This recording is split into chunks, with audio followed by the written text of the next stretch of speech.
안녕하십니까. 월요일 아침 여수 MBC 뉴스투데이입니다. 봄을 맞아 광양과 하동을 아우르는 섬진강 일대에서는 조만간 제첩을 채취하는 작업이 본격적으로 시작됩니다. 이와 함께 전통적인 채취 방식인 손틀어업을 세계 중요 농업유산으로 등재하기 위한 작업도 속도를 낼 전망입니다. 문형철 기자입니다. 강물과 바닷물이 만나는 섬진강 하류. 어민들이 강에 직접 들어가 거랭이라는 긴 도구를 이용해 강바닥을 긁어 제첩을 채취합니다. 제첩잡이 손틀어업으로 불리는 전통적인 방식인데 역사성과 독창성 등을 인정받아 지난 2018년엔 국가 중요 어업유산으로 지정됐습니다. 어른들부터서 다 하고 계셨던 거지요. 지금 손작업으로 하게 돼가 있고 배는 풍물에 못 들어가는 데만 조금 잡고. 이 제첩잡이 손틀어업을 세계 중요 농업유산으로 등재하기 위한 절차가 본격적으로 추진됩니다. 오는 30일부터 사흘 동안 UN 식량농업기구 관계자들이 섬진강을 찾아 현장 실사에 들어가는 겁니다. 정부가 등재 신청서를 제출한 건 지난 2020년 1월이었지만 코로나19의 영향으로 3년 만에 후속 절차가 이루어지게 됐습니다. 그 역사성도 좀 있어야 되고 생계에 도움이 좀 돼야 되고 자연하고 좀 어우러진 어법이어야 되고 이런 조건들이 갖춰져서 조심스럽게 긍정적인 면으로 생각은 하고 있습니다. 국내에서 세계 중요 농업유산으로 등재된 것은 완도 청산도의 구들장농과 담양 대나무밭 농업 등 5개입니다. 제첩잡이 손틀어업이 심사를 통과할 경우 어업 분야에서는 처음으로 세계 농업유산에 이름을 올리게 됩니다. 생산해서 판매하고 계신 분들의 소득에 굉장히 도움이 되지 않을까 생각합니다. 그리고 또 관광 자원으로도 충분히 활용할 수 있다고 봅니다. 제첩잡이 손틀어업의 세계 농업유산 등재 여부는 현장 실사 이후 전문가들의 평가를 거쳐 올해 하반기 결정될 예정입니다. MBC 뉴스 문형철입니다. 2023 순천만국제정원박람회가 개장 9일 만에 관람객 수 82만 명을 넘기면서 흥행을 이어갔습니다. 정원박람회 조직위원회에 따르면 토요일인 지난 8일 하루 최다인 18만 명이 박람회장을 찾는 등 이번 주말 사흘 동안 40만 명 이상이 다녀간 것으로 집계됐습니다. 다채로운 꽃으로 가득한 정원에서 가족과 친구, 연인 등 관람객들은 사진을 찍고 산책하며 봄날의 추억을 만들었습니다. 특히 박람회장 곳곳에서 이루어진 국악예술과 버스킹 등 문화 공연이 발길을 사로잡았습니다. 이처럼 전국에서 사람들이 몰리면서 박람회장 인근 음식점과 카페, 숙박업소 등 주변 상권도 함께 활성화되고 있습니다. 전남 드래곤즈가 K리그2 6라운드 성남FC와 맞대결에서 2대2 무승부를 기록했습니다. 양 팀은 지난 8일 광양 전용구장에서 2016년 이후 8년 만에 만나 서로 2골씩 주고받으며 승부를 가리지 못했습니다. 전남은 후반 7분 발디비아가 아스나위의 패스를 받아 중거리 터닝 슈팅으로 득점에 성공해 팀 리그 통산 1200호 골을 기록했습니다. 시즌 첫 홈 승리에 실패한 전남은 오는 12일 충남 아산과 FA컵에서 맞붙습니다. 정부가 최근 4대강의 보를 물그릇처럼 활용해 광주와 전남 지역의 가뭄 문제를 해결하겠다는 대책을 내놨습니다. 이게 과연 지역민의 식순환 해결에 도움이 될 수 있을지 임지은 기자가 따져봤습니다. 윤석열 대통령이 국무회의에서 광주 전남의 극심한 가뭄에 대응할 대책 마련을 환경부와 관계부처에 당부했습니다. 그동안 방치됐던 4대강 보를 적극 활용하라는 겁니다.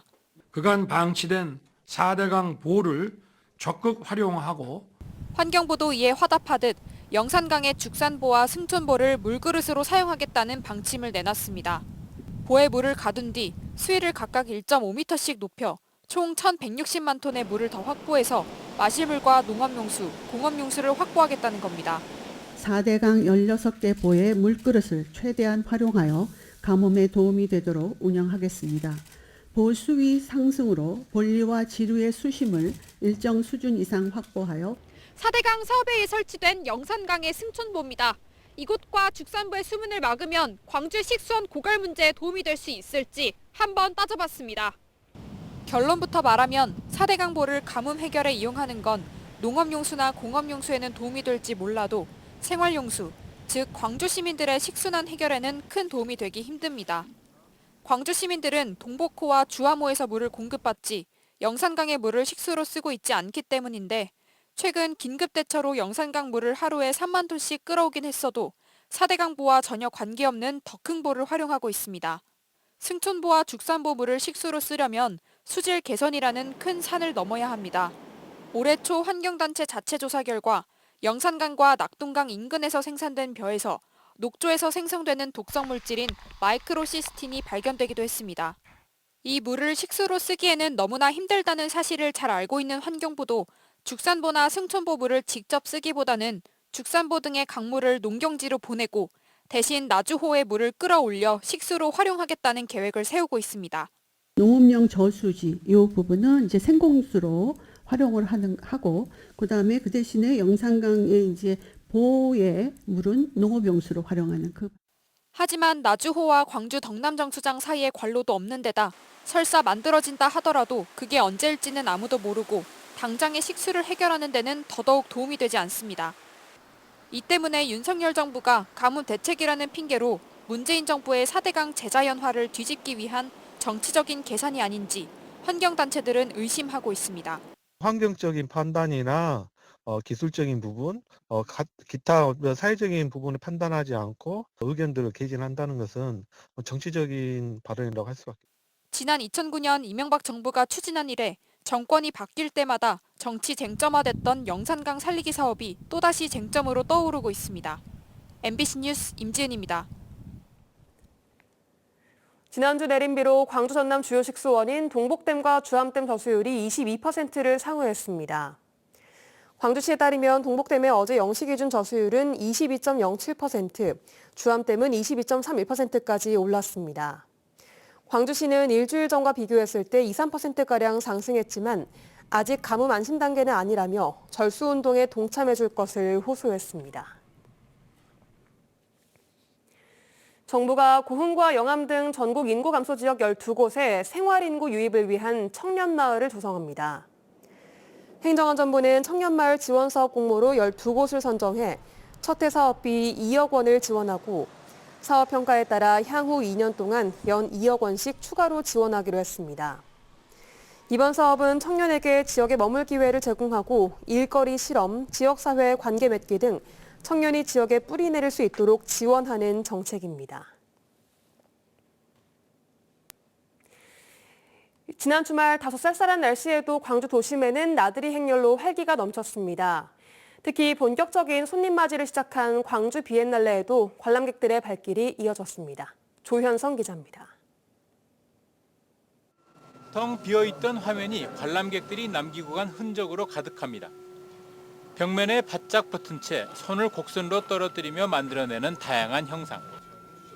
현대미술에서 작가의 드로잉과 관람객의 몸짓은 그 구분과 경계가 사라진 지 오래입니다.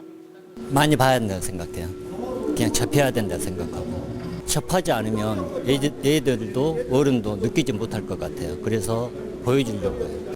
가족이나 연인, 친구들과 함께 전시장을 찾은 관람객들. 코로나 이후 모처럼 만에 펼쳐진 대규모의 미술 축제가 새롭게 다가옵니다. 비엔날레 이 정도인 줄 몰랐는데 생각보다 규모가 커서 놀랐던 것 같아요. 광주 도심 곳곳을 전시장 삼은 2023 광주 비엔날레. 무각사와 국립광주박물관, 호랑가시나무 아트 폴리곤 등에도 여느 주말보다 많은 방문객들이 찾아와 세계 각국의 예술가들이 펼쳐 보이는 향연을 즐겼습니다. Works selected so powerful, give people the general feeling how artworks can play important role for people to understand this world. 올해로 14번째, 다시 돌아온 광주 비엔날레가 본격적인 손님 맞이 여정을 시작했습니다. MBC 뉴스 조현성입니다. 세월호 참사 9주기를 맞아 용산 대통령실 앞에서 시민대회가 열렸습니다. 세월호 참사 유가족과 시민단체들은 참사 이후 국가가 행한 사찰과 조사방해 등 국가폭력에 대해 책임을 인정하고 공식 사과할 것을 요구하는 한편 사회적 참사 특별조사위의 권고사항을 이행할 것을 촉구했습니다. 또 이들은 유가족들이 9년 동안 싸울 수 있었던 이유는 함께 해준 시민들 덕분이라며 참사의 재발을 막기 위한 진상규명 활동을 이어가겠다고 밝혔습니다. 미국 뉴저지주의 세월호 참사 결의안과 위안부 역사교육 결의안 등 한국 관련 법안을 상정하며 특별한 한국 사랑을 보인 고든 존슨 미국 뉴저지주 상원의원이 광주를 방문했습니다. 고든 존슨 의원은 광주시 의회를 방문하고 국립 5.18 민주묘지를 참배한 뒤 민주주의와 역사 바로 세우기를 위한 전 세계적인 연대를 지속해 나갈 것이라고 밝혔습니다. 한편 고든 존슨 의원은 미국의 최초로 위안부 기림비가 설립될 수 있도록 공헌한 것으로 알려졌습니다.